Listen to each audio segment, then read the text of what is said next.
opportunities for our traders. Speaking of investment, because today our topic was also looking at investment opportunities on the continent, but then what will the free trade zone provide for our traders, our investors who want to grow big and tap into wider markets across the continent? Let's have more of this particular one with Berija Andrew.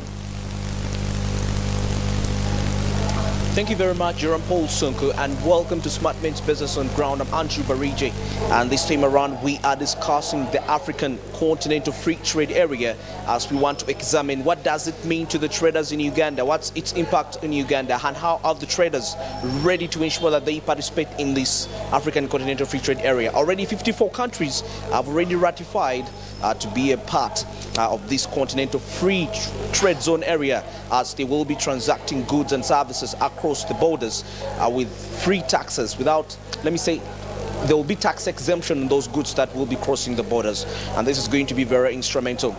Yesterday, some of the activities have already started to commence of the African Continental Free Trade Area, but this time around regarding the youths, looking at how the youths can fight the challenge of unemployment when they can explore across borders, putting their talents out there, putting their goods out there, since sometimes the domestic market may not be in position to consume their output. Right now on set, I'm joined with Kwebi Hamzamil. Now, of course, it's the spokesperson of CAFO, and he's going to give us some more insight regarding this. It's not the first time you see him on TV explaining these business matters, simply because he really gives us that adequate knowledge regarding the business matters. And we are going to get an insight. How are the traders ready regarding this approach, and what is the way forward for Uganda to actually to participate effectively in this free zone trade? Mr. Mzamil, welcome on the show. Well, Kwebi Hamzamil is my name, public relations, Kampala Keders Advocacy Firm. A African continent free trade area, it's really welcome. And it's going to be the biggest, economic integration globally, with 1.3 billion, people. It's really very big, as unanimous. And I so much thank the heads of state. You see, it was brought by the African Union. That was in Kigali in 2018, and 44 countries came on board and really gave it much support and all that. As we talk now, 54 countries, maybe apart from Eritrea, which is a closed economy that is is yet to sign this pact, and already created a secretariat at Accra in Ghana, led by Wankele Wene.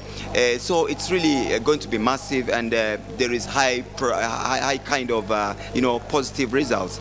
Looking at the benefits of free trade zone.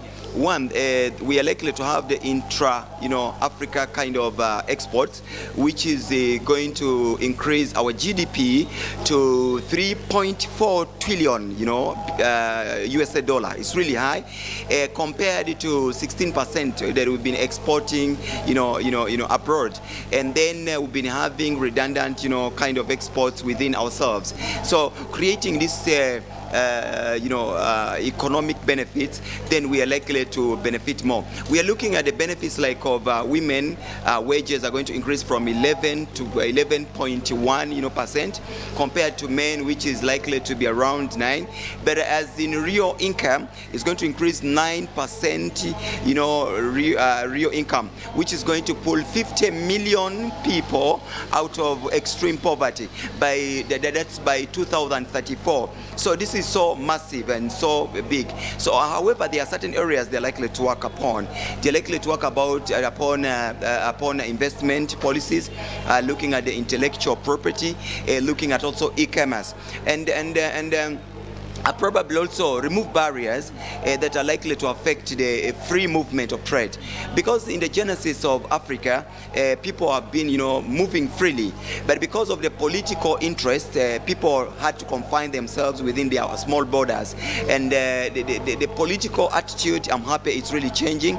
The big feeling of having a small confinement of controlling, political issues is really going off the face, and people are looking at probably expanding globally and starting with Africa. So 1.3 billion people with 50 million people by 34 getting out of extreme poverty, 11.1 something women having increased wages, and then, you know, like expanding into export within Africa to 109% is something that cannot be, you know, unlooked. It is something that should be given, you know, positive and, you know, much kind of interest, and every head of state within Africa should look at this economic benefit.